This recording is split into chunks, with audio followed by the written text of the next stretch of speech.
3 मसले मैंने देखे हैं कि बरकत आपकी नौकरी में खत्म हो जाती है। यानी आप और आसान करें तो 3 ऐसी चीजें जो आपके रिस्क कमाने के जरिए में बरकत खत्म कर देते हैं। अब इसको आप नौकरी की जगह पे खाली जगह छोड़ देते हैं, हम यहाँ कारोबार रख लेते हैं, फैक्ट्री रख, दुकान रख देते हैं, एंटरप्रेन्योरशिप रख देते हैं, बिजनेस रख देते हैं, नौकरी कुछ भी रख दें, रेडी रख दें, रेडी लगा के आपको मारे। अगर ये 3 मसले हैं ना तो बरकत खत्म हो जाएगी। यानी आप हैरान होंगे, यार पैसे हैं पूरी नहीं पड़ी, लेकिन पैसे आए पूरी नहीं पड़ी। अच्छा, किसी ने स्पोर्ट कोई अचानक कोई ऐसा सिलसिला बना, पैसे ज्यादा हो गए, पूरी फिर भी नहीं पड़ी, फिर पता नहीं लगा किधर चले गए। बेबरकती है ना, इत्मीनान नहीं है, अनसर्टेनिटी है, पता नहीं क्या हो जाएगा, कल पता नहीं क्या है, कभी कभी ख्याल आता नहीं कल क्या है। पहली चीज जो मैंने कॉमन देखी है, हर वो बंदा जो जिस जगह से कमा रहा है उस जगह की बदियां किसी से कर रहा है, यानी जिसके पास भी शिकायत है, एहतजाज है और गिला है। सर जी आप समझ बिल्कुल ऐसे ही है कि कश्ती में खुद वो सुराख कर रहा है, अपने हाथों से ना वो सुराख कर रहा है, अपने उंगलियों की नाखूनों के जरिए नोच नोच के सुराख कर रहा है कि कश्ती डूब जाए, और कह रहा है देखो जी मेरा कसूर कोई नहीं, कश्ती डूब गई, हालांकि खुद कसूर है।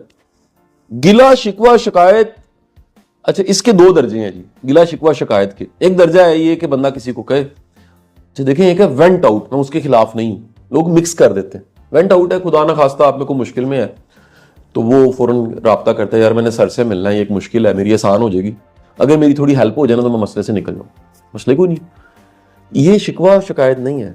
शिकवा शिकायत है कि उसको गाहे बगाहे अपनी उस नेगेटिव एनर्जी को जो आपने इकट्ठी की है उसको ट्रांसमिट करना।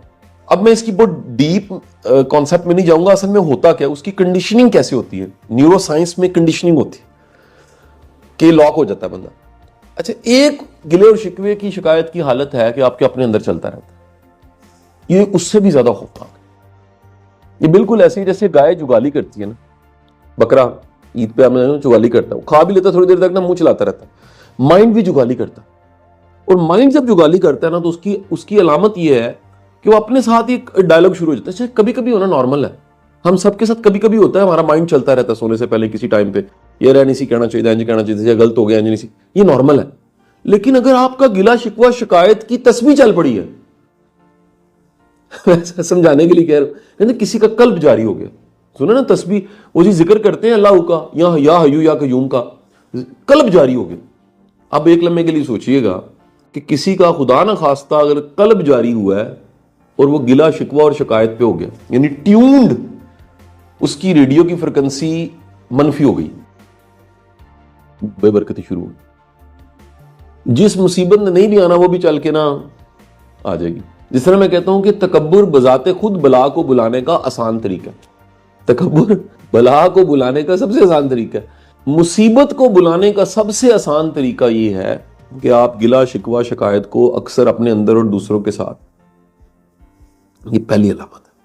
दूसरी अलामत है एक बीमारी लग जाती है आपको, वो नफ्सियाती बीमारी है, वो बीमारी है सेल्फ पिटी की, खुद तरसी, कि आपको पता ही नहीं है मैं कितना मजलूम हूं, आपको पता ही नहीं है। मैं देखे ना, ये मेरी टीम बैठी हुई है सामा साहब, मैं इनमें से 90% से अच्छी तरह वाकिफ हूं, 100% तो नहीं वाकिफ। अच्छा, इनमें से कुछ ऐसे लोग हैं जिनसे मैं बहुत ज्यादा वाकिफ हूं, क्योंकि मेरी रोज उनके साथ, और उनको मैंने इजाजत दी अपनी बात भी वो कर सकते हैं, उनका पर्दा भी मैं रखता हूं, वो मेरा भी रखते हैं। मैं अगर कोई बात मेरे मुंह से निकल जाए अपनी जाती जिंदगी में, वैसे डिस्कस नहीं करता। वो जो 10% है ना, मैं ऐसे लोगों को भी जानता हूं जो एक मुश्किल तरीन जिंदगी गुजारे, लेकिन उनकी उफ नहीं कभी करते, वो उफ नहीं करते। उफ मीन के हल्का सा भी उसका गिला नहीं है, उसकी निस्बत मुमकिन है उससे कोई 10 गुना बेहतर जिंदगी गुजारा हो, उसका रोना ही नहीं खत्म होता, वो सेल्फ पिटी का शिकार है। सेल्फ पिटी अमूमन उसकी रीजन बचपन है।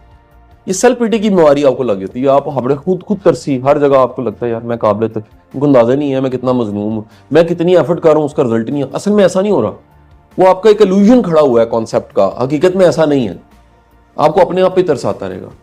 तीसरी जो निशानी है ना, मैं आपको बताऊं, आप असल में जो काम कर रहे हैं ना, ये बड़ा बरीक नुकता बताना, असल में जो वहां काम करते हैं उसकी आप इज्जत नहीं कर रहे होते। अपने काम की भी रिस्पेक्ट करनी चाहिए, अपने काम को ना इज्जत की निगाह से। यानी कुछ लोग ऐसे होते हैं, मिसाल लीजिए, काम करते हैं, कहते हैं काम तो ऐसा बड़ा मैं करना सी, तो काम ही निका है। मैं मिसाल देता हूं, एक बंदा कहता है यार मैं एनएलई का काम कर रहा हूं, कहता मुझे प्रोड्यूसर होना चाहिए था, इनको पता ही नहीं है। एक जगह मैंने करके भी देखा है तो लोगों ने बड़ी तारीफ की थी, तो मैं लेकिन एनएलई हूं इस वक्त। यार तुम उस काम की अगर इज्जत नहीं ना कर रहे, अच्छा तुम अगर वाकई प्रोड्यूसर हो बन के दिखा दो, छोड़ो यार रिजाइन करो, बन के दिखा दो। अच्छा बन भी नहीं रहे और उसका इल्जाम आप लगा रहे हो उस इदारे पे, उस सिस्टम पे, इन्होंने रोका हुआ है। ओवरऑल आपको लगता है कि ये असल में इदारा और इन लोगों ने मिलकर मुझे रोका हुआ है, अदरवाइज मैं छत टप के थे 7वें आसमान पे जाके बह के थे सिगरेट ला के कहा और बाबू जी। यानी आपको लग ये रहा है, आप देखें ना इस हालत में ईगो की कितनी वर्स्ट फॉर्म बन गई। Ego is a perception about your own self.